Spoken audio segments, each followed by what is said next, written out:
Hola chicos y chicas, con mucha alegría nos volvemos a encontrar. Con un programa más lleno de información y mucha diversión. 8 de marzo, Día Internacional de la Mujer. ¿Por qué se conmemora esta fecha? ¿Desde cuándo se conmemora? ¿Cuál es el verdadero sentido que deberíamos darle? En este día de lucha hablaremos sobre nuestro derecho a decidir y la marea verde. Los pañuelos se han convertido en un símbolo de resistencia. Pero, ¿a qué nos referimos cuando decimos el derecho a decidir? ¿Realmente las mujeres tenemos autonomía para decidir? Ya saben, chicos y chicas, este programa viene recargado y estará muy interesante. Y todo esto podrás escucharlo aquí, en tu programa, Sembrando Voces, Cosechando Derechos. Escúchanos por Radio Itacat, programa producido por adolescentes y jóvenes de Pucallpa, Cusco y Lima, con el apoyo de Farmamundi, Agencia Catalana de Cooperación para el Desarrollo, Generalitat de Cataluña y Flora Tristán. Bien, damos inicio a un programa más de Sembrando Voces, Cosechando Derechos a través de la radio de la Agencia de Comunicación Intercultural Itacat, en colaboración con el Centro de la Mujer Peruana, Flora Tristán y Farmamundi. Este programa lo hacemos en torno al 8 de marzo, en el marco del Día Internacional de la Mujer. Y para ello tenemos con nosotros a Estefanía. Ella es activista por los derechos sexuales y reproductivos y forma parte de MICA, que es una entidad de sororidad internacionalista. También tenemos con nosotros a Paula Barrantes de la Asociación Derechos Sexuales y Reproductivos. Ella es responsable del área de CEJAS, el Centro Joven de Atención a las Sexualidades. Y por Lima desde Lima tenemos a Noelia Delgado de la entidad Activemos por la Igualdad. Y desde Cusco nos acompaña Rosemary Roca. Ella es la encargada del programa de salud y ciudadanía de Flora Tristán. Buenos días en Cusco, buenas tardes en Barcelona.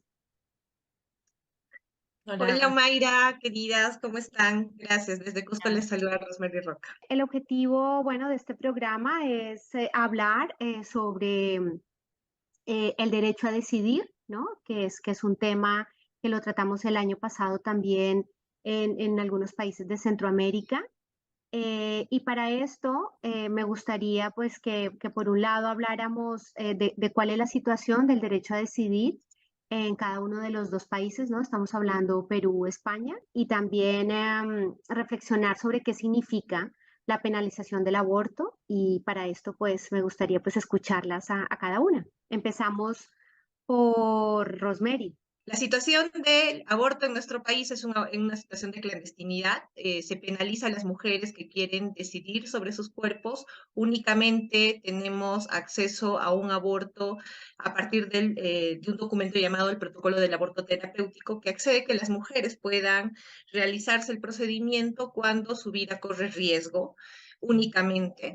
Este protocolo se ha intentado modificar a raíz, por ejemplo, de los numerosos casos de niñas que son víctimas de violencia sexual y que terminan embarazadas producto de esa violación. Se ha intentado adecuar este protocolo para la atención de esta situación dramática. Sin embargo, sectores conservadores en el Congreso o Parlamento de nuestro país y en la sociedad en general, ¿no? Como una asociación que se fundó de padres y madres denominada Con mis hijos no te metas, sistemáticamente han hecho que este debate, no solamente por incluir los casos de violación sexual para que este protocolo de aborto terapéutico atienda, no se ha dado, sino que además han ido, digamos, criminalizando, estigmatizando a las mujeres que libremente quieren decidir sobre su cuerpo. Tal es así que tenemos en el Perú el proyecto de ley 904, presentado por una parlamentaria, digamos, aliada de los movimientos de mujeres y feministas a nivel nacional, y tal es la situación y la hegemonía de estos sectores conservadores que ni siquiera se ha dado el debate como debería darse en el Congreso de nuestro país. En años anteriores, cuando había, digamos, un parlamento por lo menos cercano a esta problemática, sí se había dado este debate. Sin embargo, hoy la hegemonía de estos sectores conservadores en el Congreso, religiosos, de ultraderecha, hace que el debate esté vetado, ¿no? Entonces, y además, como deben saber ustedes, estamos en una situación política, social, muy complicada en el Perú, y como siempre, Si ya en tiempos normales, lo pongo entre comillas, la agenda de las mujeres no se toca, bueno, en tiempo de crisis política, nuestra agenda es irrelevante. Entonces, ahora el tema del aborto, digamos que siempre han sido temas muy espinosos, ni siquiera está siendo el centro del debate en el marco de fechas importantes como el 8 de marzo, ¿no? Gracias, Rosemary, por esta introducción. No nos vayamos del país, de Perú. Noelia, ¿tienes algo más que agregar en cuanto ha dicho, sobre lo que ha dicho Rosemary? Sí, como mencionaba Rosemary, pues en nuestro país el aborto aún es un tema que está muy criminalizado, ¿no? Se nos ha formado a ver al aborto como si fuera un delito y no un derecho, ¿no? El tema de decidir. El aborto terapéutico en nuestro país es legal, pero tiene muchas limitantes. El protocolo tiene muchas limitantes en realidad. El aborto terapéutico solamente se da en casos donde la vida de la mujer se encuentra en riesgo debido al embarazo, ¿no? Y es una junta de médicos quienes deciden si se le puede dar a esta persona el aborto terapéutico, ¿no? Y aún vemos que también los establecimientos de salud tienen mucha resistencia en estos temas, ¿no? Ellos también tienen esta objeción de conciencia a la hora de decidir sobre los cuerpos de las mujeres, ¿no? Hay casos en el Perú, como por ejemplo el de Diana Alemán, una migrante venezolana de 27 años que se encontraba en una situación irregular, que fue a un centro de salud porque tuvo un aborto incompleto.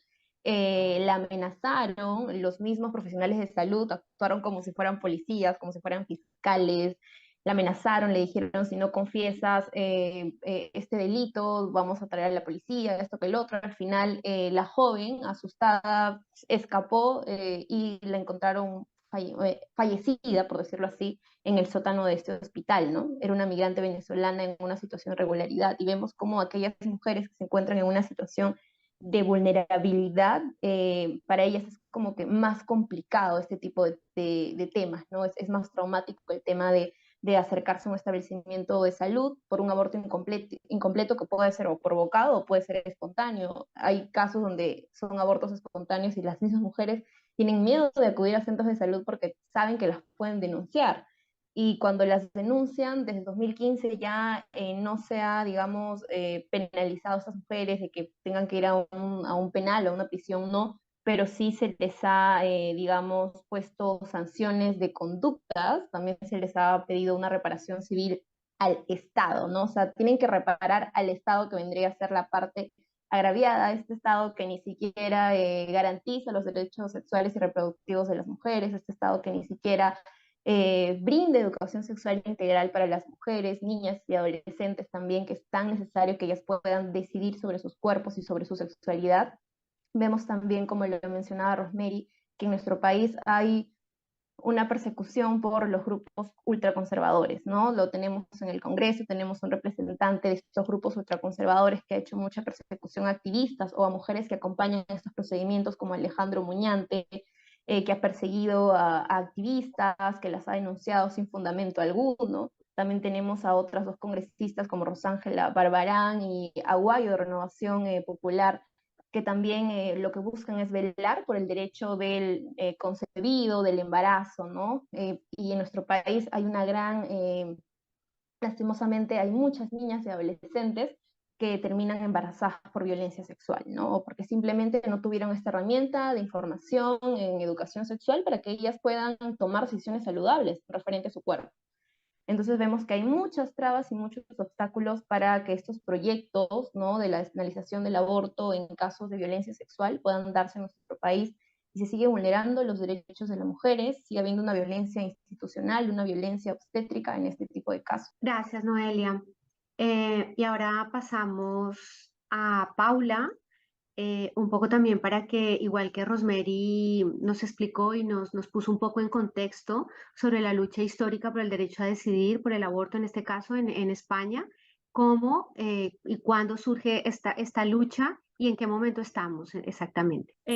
Bueno, la lucha por el derecho a decidir surge sobre todo en los años 70, después, bueno, durante la transición, que hay todo un movimiento como, o una apertura a nivel social y también de los movimientos feministas y en favor del derecho a decidir y en favor del aborto. y se despenaliza por primera vez en el 85 con una ley de supuestos que permite el aborto solamente en determinados casos como pues eso, violaciones o casos de situaciones de malformación fetal o situaciones de salud graves, hasta el 2010, donde se aprueba la ley que teníamos hasta hace muy poquito, que pasa como de una lógica de supuestos a una lógica de tiempos, ¿vale? Entonces, regula y legaliza el derecho a abortar por libre decisión de la mujer hasta la semana 14 de gestación y luego hasta la semana 22 justificando una causa médica, tanto para el feto como para la mujer, lo que incluye problemas de salud a nivel psicológico o emocional. Esta ha sido a partir de la semana 22 ya solamente puede ser en casos de graves malformaciones fetales o casos muy específicos y se tiene que pasar por un comité clínico que lo apruebe. Hace nada, muy poquito, han aprobado una nueva ley en febrero de 2023 que incluye algunas mejoras, sobre todo en temas en lo que respecta a las menores, que las menores de 16 y 17 años van a poder decidir libremente, que esto era algo que ya incluía en su inicio la primera ley, pero luego se modificó. Y este sería un poco el escenario. Se considera y se dice que está legalizado, o sea, que está garantizado, pero nosotros siempre decimos, ¿no? que sí que está legalizado el aborto en nuestro país porque lo cubre la seguridad social y es una prestación de salud gratuita y a la cual tenemos derecho, pero no está garantizado en todos los casos porque todavía tiene muchas lagunas. Tanto a nivel territorial, ¿no? En lo que respecta al derecho a la objeción de conciencia, que bueno, pues lamentablemente no es algo individual, sino que en muchos territorios del país o de Cataluña hay zonas en las que hay tanta objeción de conciencia que eso imposibilita el acceso al aborto en determinadas regiones. Tiene lagunas también en cuanto a personas que no tienen tarjeta sanitaria para poder acceder de forma gratuita y ágil al derecho al aborto, aunque en principio estaría garantizado, pero no es la realidad por el simple hecho de que bueno, pues tienen más dificultad para el acceso a los sistemas de salud públicos. Y bueno, sobre todo el tema de las menores de edad, bueno, que ahora sí que se ha podido avanzar un poco. Y luego el hecho de que a partir de la semana 22 haya un vacío absoluto en la posibilidad de decidir en cualquier caso, independientemente de riesgo de salud para la mujer o cualquier otro tipo de situación. Gracias, Paula. Y bueno, tenemos a Estefanía que tiene como la visión, ¿no? de las dos partes.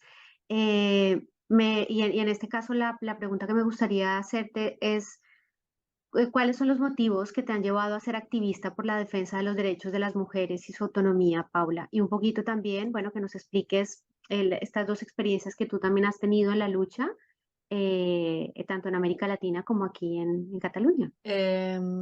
Bueno, la pregunta era para mí, ¿no? Porque dijiste Paula, entonces no sé Perdona, si Estefanía, sí o sí, si no. para ti, Estefanía, sí, sí. Vale. Bueno, en América Latina, porque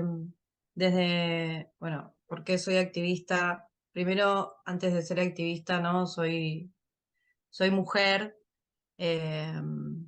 Y desde chica que la violencia y el patriarcado cayeron sobre mí y sobre mis hermanas, sobre mis amigas, sobre mis sobrinas, sobre mi mamá. Entonces, primero soy activista feminista porque si yo no peleo o lucho o reivindico mis derechos, no lo va a hacer nadie.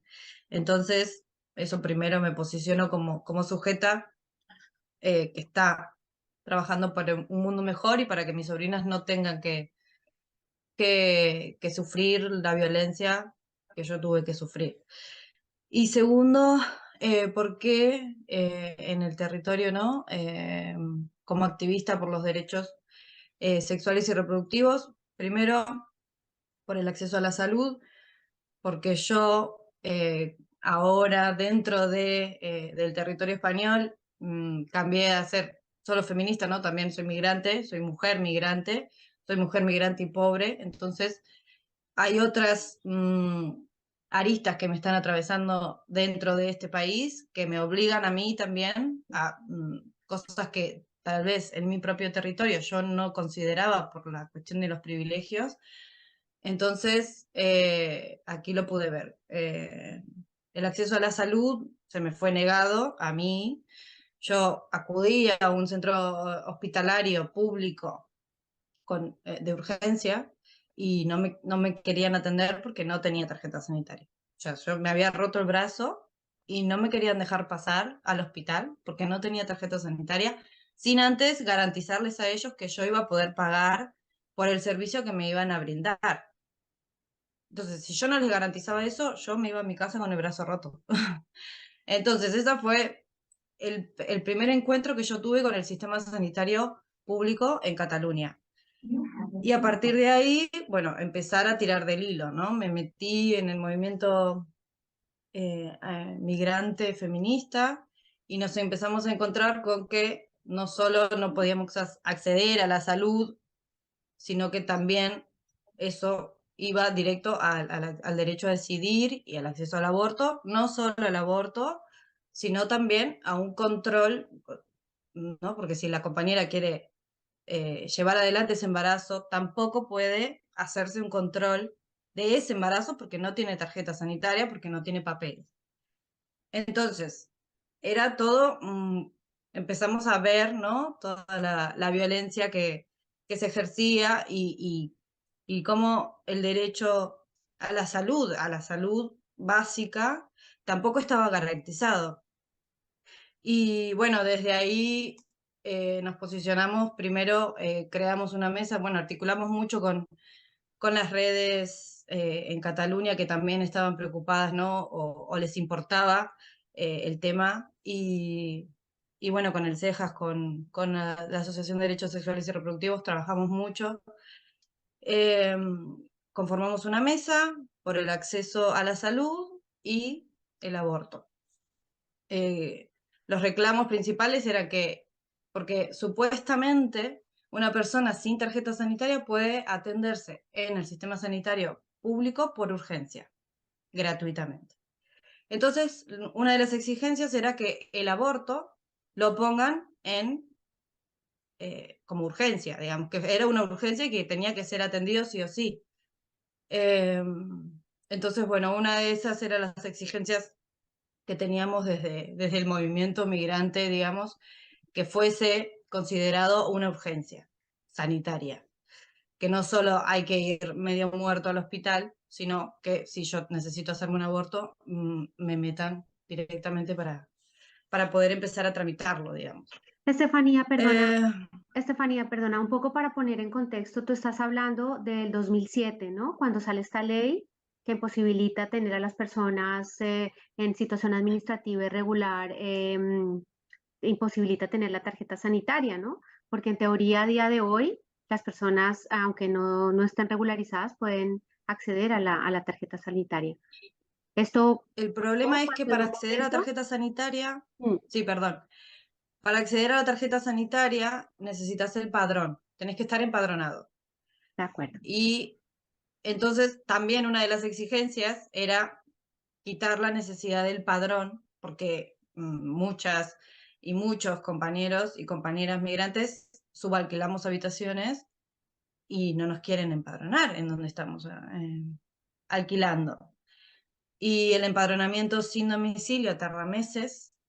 Entonces, ¿cómo hago yo para que mi compañera que viene ahora con 2 semanas o 3 de embarazo o más tiene que hacerse el aborto en un mes máximo? ¿Cómo hago yo para empadronarla sin domicilio si me tarda 6 meses? El padrón. O sea, bueno, era todo, evidentemente está todo planificado para que nadie pueda acceder. O sea, no es casualidad que sea así, que sea una exigencia estar empadronado. Está todo preparado para que, bueno, todas las trabas posibles burocráticas que existen te las ponen, no les importa nada. Es como con las compañeras de Perú con esto del aborto, no me acuerdo ahora cómo se llamaba, pero Terapéutico. El aborto terapéutico, las trabas están. O sea, sí, el título dice una cosa, pero ahora para acceder a eso ya es una odisea. Entonces, bueno, era un poco ir haciendo esas exigencias y con lo de la pandemia fue ahí cuando todo el mundo podía hacerse una tarjeta sanitaria online. Chao, le hicimos tarjeta sanitaria a todo el mundo, hacete la tarjeta sanitaria sin empadronamiento que no te pide nada. Porque ahí nos dimos cuenta también que sí se podía hacer, hacerlo, que sí podía hacerlo. El sistema sanitario catalán podía hacer tarjeta sanitaria sin empadronamiento. Entonces era una cuestión de que ellos no querían darnos el derecho a acceder a la salud. No es que no podían, como decían, no querían, porque durante la pandemia sí que lo pudieron hacer. En un mes te hicieron una página web, tuki tuki, hacete la tarjeta sanitaria. Entonces, bueno, sí, es un poco eso. Soy activista porque me atraviesan las violencias y porque estoy trabajando porque el mundo sea mejor, básicamente. Gracias, Estefanía. Hemos visto como tres versiones, casi 4 versiones, y en el caso de Perú también hablamos de la migración, ¿no? De la migración de las mujeres, y en este caso también cómo nos atraviesa, ¿no? Y Estefanía obviamente lo dejó claro. Esta pregunta es para Rosemary y para Paula. La pregunta es si nos podrían explicar qué servicios de salud sexual y reproductiva existen en sus respectivos países, donde las mujeres y los jóvenes, en el caso de Cejas, pueden acudir para recibir información sobre sexualidad y cómo prevenir un embarazo no planificado. Y también me gustaría saber si estos servicios funcionan, si han funcionado durante la pandemia o también pues qué propuestas de mejora ustedes proponen desde sus entidades. Rosemary. Sí, en el Perú existen servicios importantes como orientación en obstetricia, orientación en espacios de salud mental.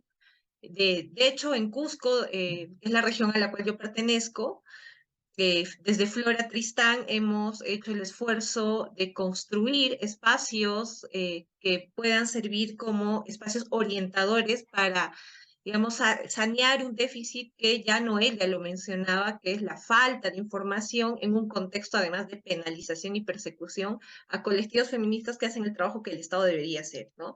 Entonces lo hace, bueno, como no lo está haciendo bien, Flora Tristán entra a tallar ahí para, digamos, ayudar a que el Estado cumpla con esa función. Las barreras son diversas. De hecho, en un informe de la Defensoría del Pueblo, que es un órgano autónomo, digamos, encargado de vigilar, fiscalizar que las políticas a favor de la población, políticas en general se cumplan, pero este informe era específico.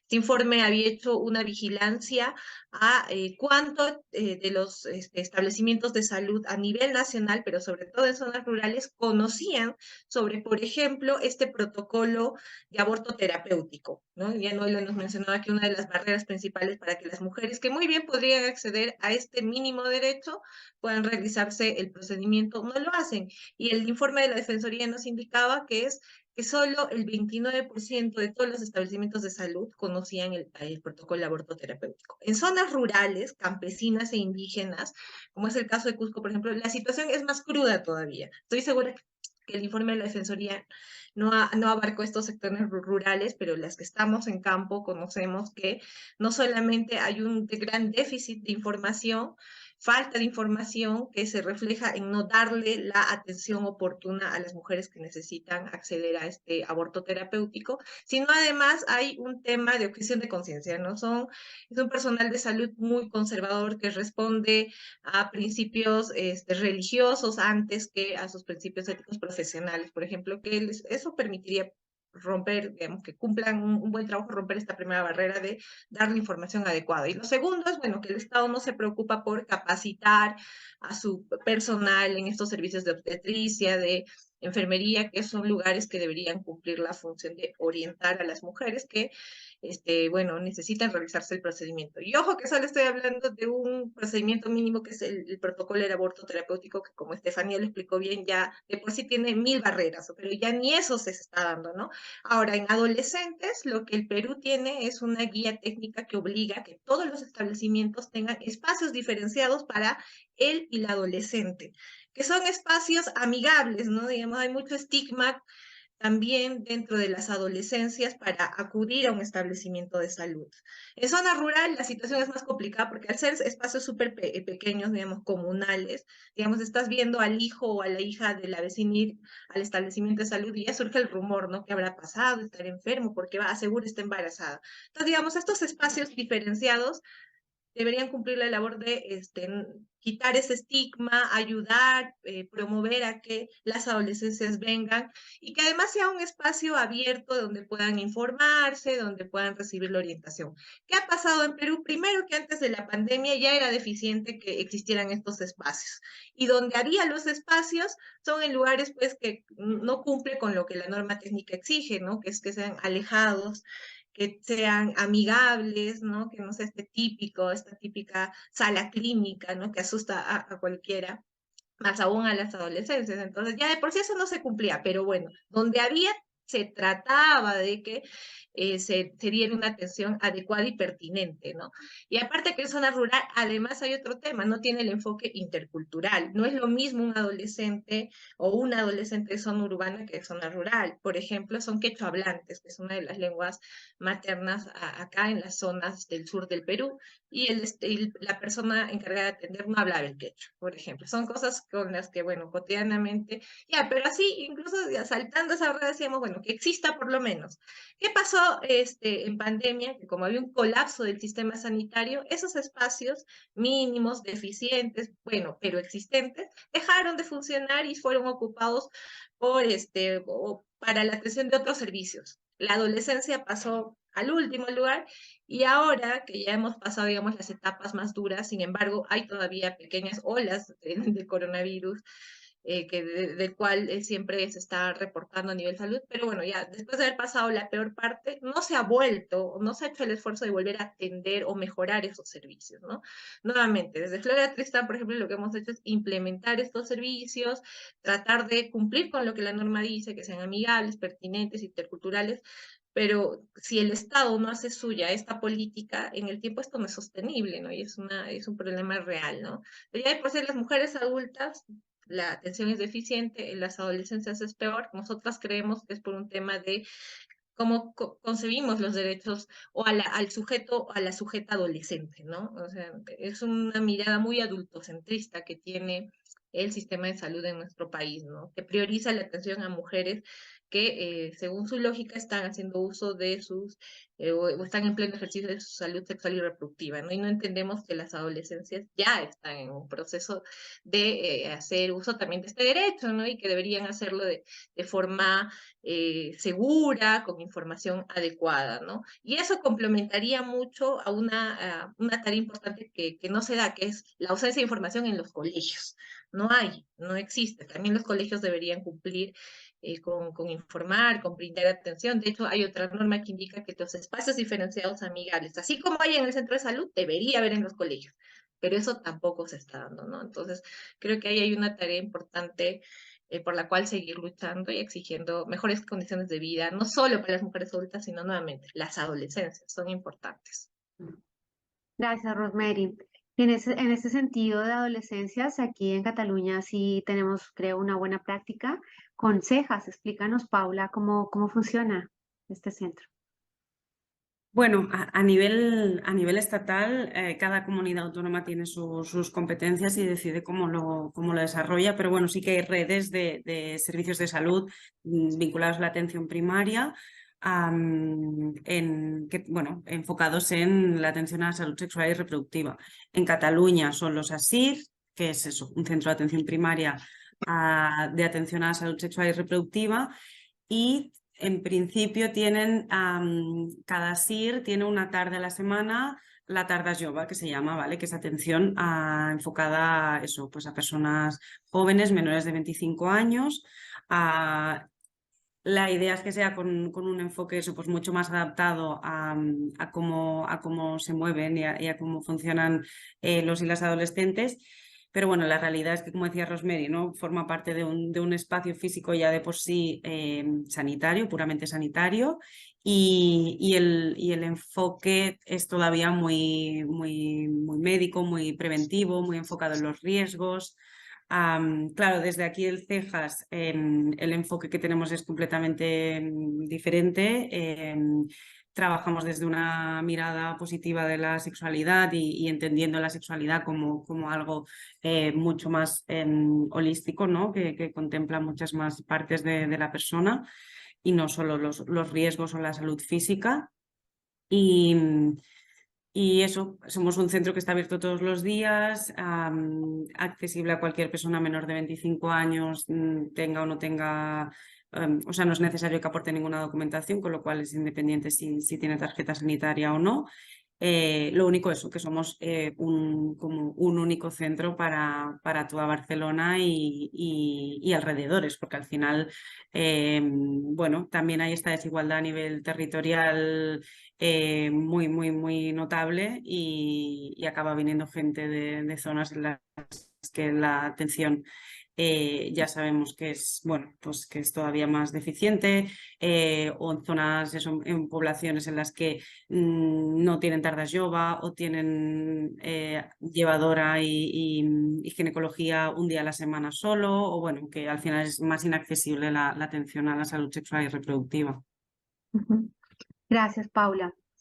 Y esta pregunta es para Noelia y para Estefanía y habla sobre la criminalización, tanto la criminalización que viven las mujeres que deciden interrumpir un embarazo como la criminalización que viven las defensoras, ¿no? Que defienden el derecho a decidir y la autonomía reproductiva.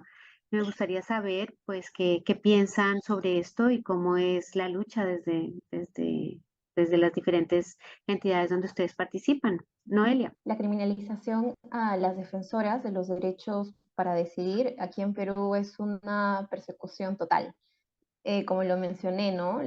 Buscan denunciarlas por cualquier cosita que salga, ¿no? Algunas hablan, ¿no? Directamente, brindan la información del misoprostol o de los procedimientos que hay para poder acceder a este procedimiento, a estos procedimientos. Y por cosas tan mínimas hay varios congresistas, ¿no? De ultraconservadores que las denuncian. Es como que una persecución a estas mujeres para no permitirles cumplir con su labor que tienen, ¿no? De defender estos derechos de las mujeres, ¿no? Como que buscan deslegitimar las labores que ellas tienen. Asimismo, también vemos que nuestra sociedad, que es muy machista en el Perú, se criminaliza mucho a las mujeres que deciden realizarse un aborto. Eh, Se llega a tal punto que se les arroja a la clandestinidad donde ellas realizan estos procedimientos que son en lugares inseguros, donde ponen en riesgo sus vidas porque pueden realizarse en lugares con implementos que estén contaminados o de repente no lo hacen profesionales que son de salud, o lo hacen, pero no tienen la experiencia de vida y no es en un lugar donde se debe hacer y muchas mujeres terminan con algunas infecciones, algunas pierden la vida, ¿no? Entonces, cuando quieren acudir a estos centros de salud, los centros de salud por su objeción de conciencia o porque son aún profesionales de salud que no manejan enfoques de género o enfoques de interculturalidad, las terminan denunciando, ¿no? Aquí en Perú es muy difícil cuando hay mujeres que se realizan abortos y es un aborto incompleto, acudir a un centro de salud, ellas tienen mucho miedo, sienten mucha culpa porque las interrogan de maneras muy traumáticas, hasta en algunas oportunidades le hacen ver como que los fetos, ¿no? Y las interrogan, las amenazan, las culpabilizan a tal punto que ellas tienen miedo y ellas no hablan de estos temas, les da mucho miedo hablar de estos temas porque saben que esto puede traer una denuncia, puede traer un pago, ¿no? De reparación civil al Estado. Entonces sí, aquí en el Perú hay mucha persecución a las defensoras y también a las mujeres que realizan este tipo de procedimientos. Gracias, Noelia. Estefanía. Sobre la criminalización de las defensoras, yo entiendo que porque estamos yendo en el camino correcto, compañeras. O sea, nos tienen miedo. Entonces, la persecución política, la violencia sistemática, la violencia política que sufrimos, no solo las defensoras por los derechos sexuales y reproductivos, sino las defensoras del agua, las defensoras de la tierra, las defensoras de los territorios, de los derechos humanos en general, es porque estamos yendo a tirar las bases donde está sentado el sistema patriarcal en el que vivimos todas. Entonces, la persecución que hay es porque tienen miedo, ¿no? Evidentemente. Saben que somos más, saben que cada vez somos más y hacen uso de su poder porque nosotras tenemos el poder tal vez de la calle, ¿no? O nuestro, pero ellos tienen el poder real, que es el poder del dinero y el poder político. Ellos lo tienen agarrado, ¿no? Son dueños de eso. Y en conjunto con quienes hicieron que eso suceda, como es la Iglesia Católica, como es la Iglesia Evangélica también en América Latina, se dedican a criminalizar y a juzgar, ¿no? Históricamente y ahora más a las mujeres que deciden, las mujeres y las personas con capacidad de gestar que deciden interrumpir su embarazo o lo que sea, porque vamos por ellos. Entonces, entiendo que estoy yendo en el camino correcto cuando más resistencia recibo del otro lado. Y sobre la criminalización de las compañeras que deciden interrumpir, las mujeres que decidimos también interrumpir nuestro embarazo, es uno de los métodos, ¿no?, que tiene también el sistema de tenernos controladas, porque con el miedo es como ellos nos controlan, ¿no? El miedo a que nos juzguen primero. No nos dejaban, por ejemplo, ni estudiar. Entonces, imagínense, esto hace 100 años, no nos dejaban acceder a la educación universitaria. Entonces, bueno, ahora encima quieren abortar. Encima quieren abortar. O sea, yo siento que es parte de su plan de tenernos siempre calladas y siempre relegadas a lo último, como también lo decían las compañeras, ¿no? Los derechos de las mujeres o la agenda feminista es la que menos importa para el sistema político, para la clase alta, ¿no? Porque además las ricas no es que abortan, no es que no abortan las ricas y las religiosas. Las ricas abortan clandestinamente en lugares seguros. Las pobres son las que abortan clandestinamente en lugares inseguros. Las pobres somos las que morimos, las pobres somos las que vamos presas por abortar. Las ricas no. Entonces, también es una criminalización hacia la pobreza, porque a las ricas nadie la va a buscar porque abortaron en una clínica. A las pobres sí las van a buscar a las villas, ¿no? Al campo, a las migrantas las van a buscar y las insultan, las violentan por abortar. No solo es contra las mujeres, sino también es contra las mujeres pobres, contra las mujeres racializadas, contra las mujeres migrantes pobres, racializadas, bueno, y así más abajo vamos, peor la pasan. Entonces, mi reflexión es básicamente que tienen miedo, estamos yendo por el camino correcto, no nos rindamos. Y trabajemos en la educación, es posible, a las compañeras del Perú les digo por mi experiencia en Argentina, es posible cambiar la visión social, la visión, el estigma de la sociedad, porque al final es nuestra vecina la que nos juzga. Y esa es la que nos importa, lo que piensa de nosotras. No me importa a mí lo que piensa un diputado de mí. A mí me importa lo que piensa mi vecina, lo que piensa mi amiga. Entonces, es posible hacerlo. Hay que trabajar mucho, es muy difícil. Hay que tener mucha paciencia para las compañeras también, que no están alineadas, ¿no?, con nosotras, que les cuesta, con nuestras mamás, con nuestras tías, con nuestras primas. Pero pensar también en nuestra historia familiar. A mí me sirvió mucho hablar con mi prima, que ella, la madre la obligó a parir, básicamente, y con una amiga que la madre la obligó a abortar. Entonces, imagínense las dos cosas, ¿no? Trabajarlo con amor siempre, mucha fuerza, pero es posible. Aquí en Europa también está el estigma, no se crean que no, pero es posible, compañeras, mucha paciencia y fuerza. Gracias, Estefanía. Y ya para ir cerrando un poco, esta pregunta va para Paula y para Rosemary, y habla sobre los protocolos, sobre si tienen, por un lado, protocolos para prevenir un embarazo en caso de una violación sexual. Tengo entendido que en Perú existe un kit.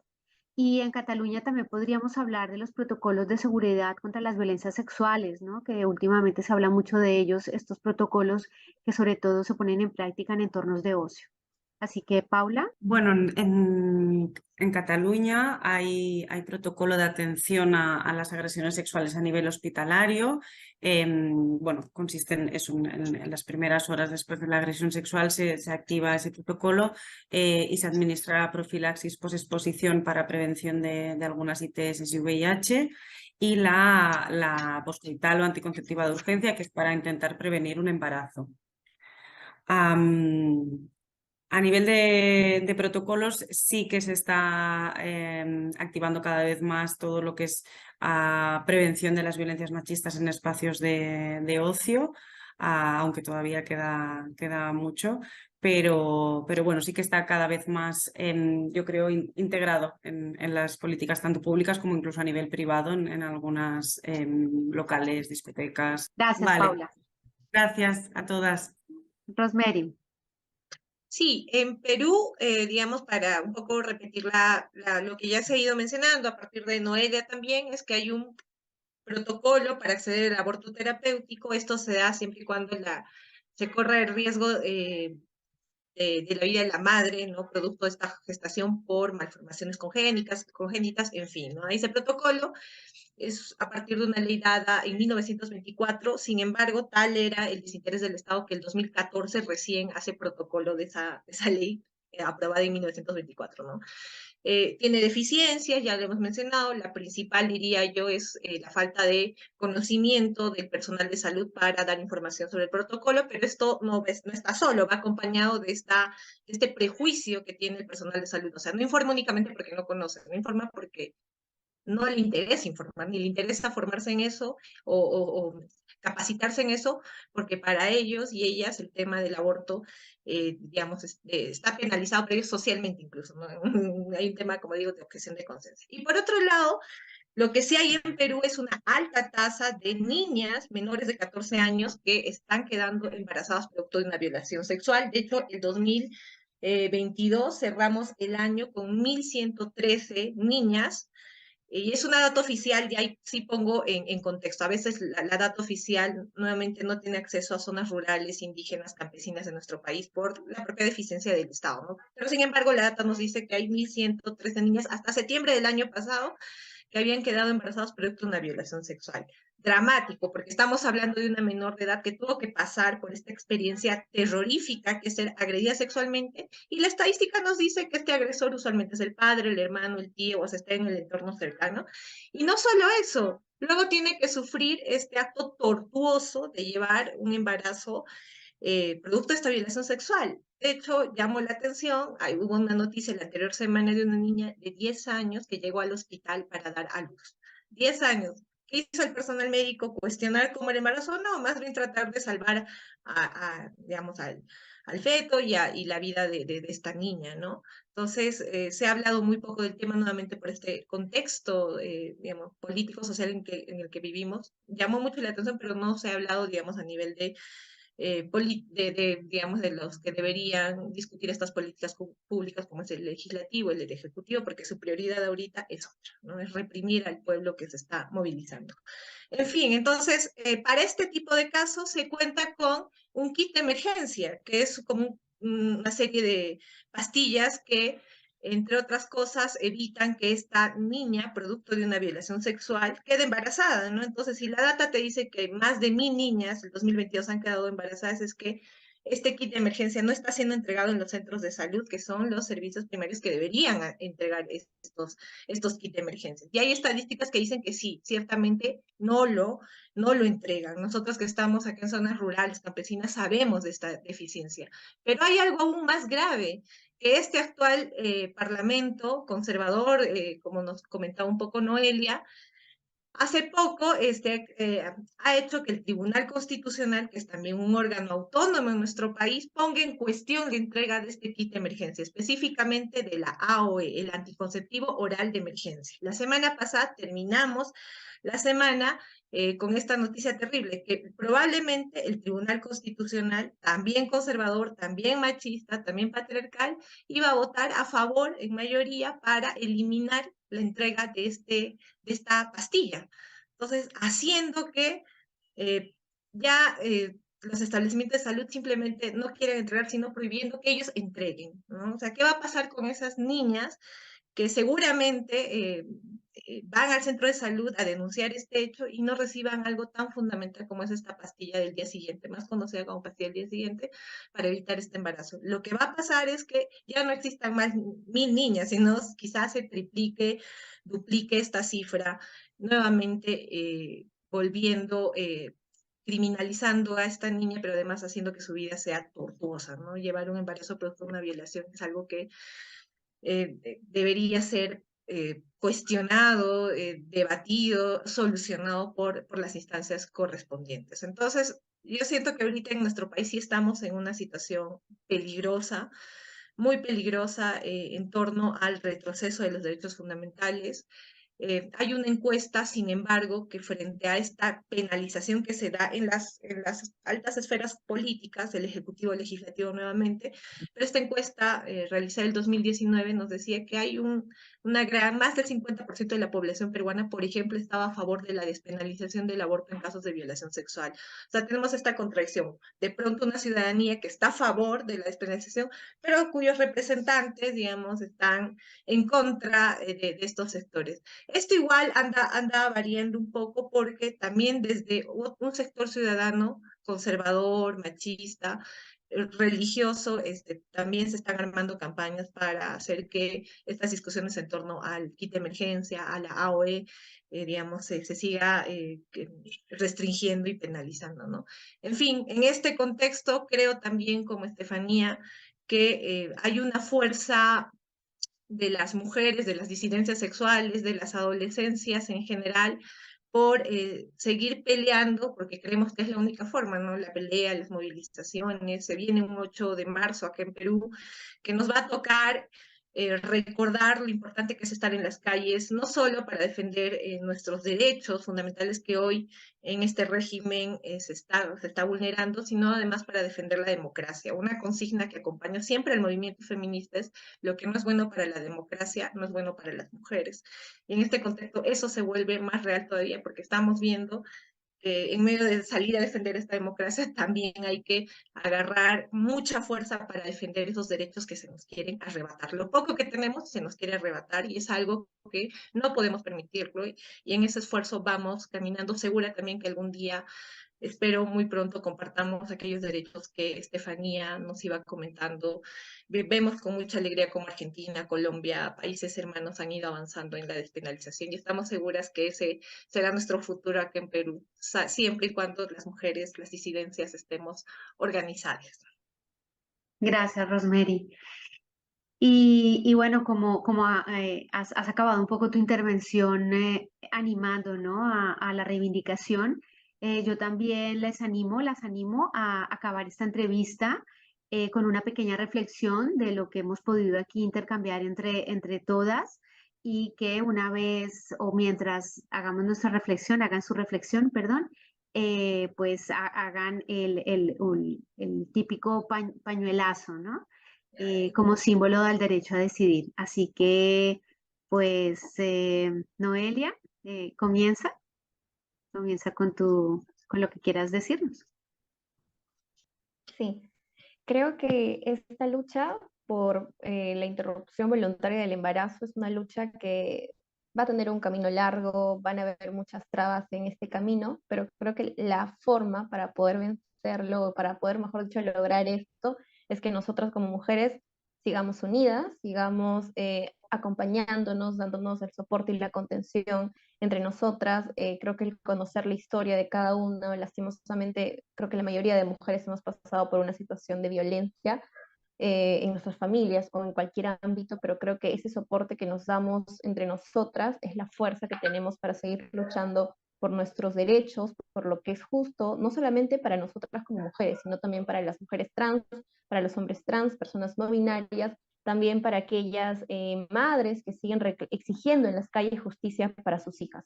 Creo que eso es lo importante, seguir juntas como mujeres, seguir luchando porque esto se va a lograr. Gracias, Noelia. Estefanía. Bueno, yo tengo aquí el pañuelo de la campaña nacional por el derecho al aborto legal, seguro y gratuito de Argentina, que fue un símbolo, la verdad, internacional desde que explotó. Y quiero recordarles, compañeras, que nosotras somos las verdaderas defensoras de la vida. Nosotras somos las que realmente luchamos por la vida, no solo la vida de las compañeras que corren el riesgo de perderla en un aborto clandestino inseguro, las compañeras que corren la vida, que se juegan la vida todos los días en su casa con sus maridos golpeadores. Somos las verdaderas defensoras de la vida porque también queremos que las infancias crezcan en un mundo libre de violencia. Somos las verdaderas defensoras de la vida, de las infancias, de la vida de las mujeres, de la vida de las niñas, de los niños, de las personas mayores también, de las personas trans, de las personas no binarias. Eso es el recordatorio, porque si les importara la vida a la derecha, si realmente les importara la vida, también les importaría cuando los niños nacen y son pobres, cuando las niñas de 10 años, ¿no?, son violadas y obligadas a parir. Pero esa vida de 10 años no le importa, porque si no, no hubiese llegado a esa instancia. Entonces, no les crean que ellos son los verdaderos defensores de la vida, porque no lo son.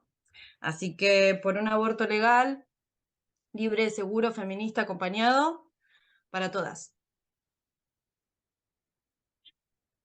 Rosemary, tu turno. Nada, agradecer el espacio que dan para discutir este tema, pero además un intercambio interesante de experiencias que puede ayudar a que el movimiento feminista y diverso acá no baje la guardia. Son momentos difíciles y son en esos momentos difíciles donde lo peor de la sociedad suele salir. Y cuando digo lo peor son esos políticos, esa derecha, muy ligada a defender el patriarcado, los conservadurismos en general, suelen salir a restringirnos derechos y a quitarnos lo poco que tenemos, como lo he ido mencionando, ¿no?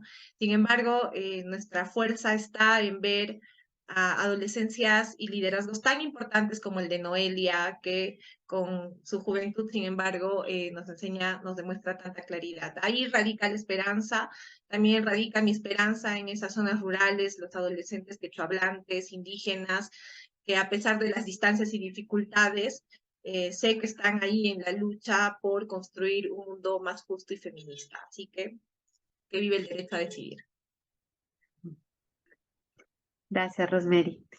Pues muchísimas gracias a todas por vuestra participación. Ha sido realmente un programa muy bonito, por la oportunidad, como ha dicho Rosemary, de compartir, ¿no?, historias en diferentes lados que parecen tan lejanos, pero en realidad son muy cercanos, ¿no?